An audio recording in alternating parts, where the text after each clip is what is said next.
What to expect from mobile banking app development. Mobile banking apps are experiencing more users than ever. Fintech in general has seen explosive growth, and it has attracted the attention of a lot of businesses and startups. If you are one of these startups who want to develop a mobile banking app, here is what you should be expecting. Large user base. Everyone has a bank account and fintech is changing how we manage them. So, you can expect a lot of potential users for your mobile banking app. Huge profit number. The finance and banking industry has always been an attractive one in terms of profit. With a mobile banking app, you can tap into this potential and generate a lot of revenue. Fast growth. Fintech market offers skyrocketing growth to mobile banking apps.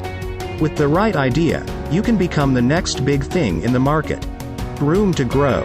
Despite being so large, usage of mobile banking apps is still expected to grow exponentially. This is a major green flag for businesses. These are some of the things that you can expect from the mobile banking app.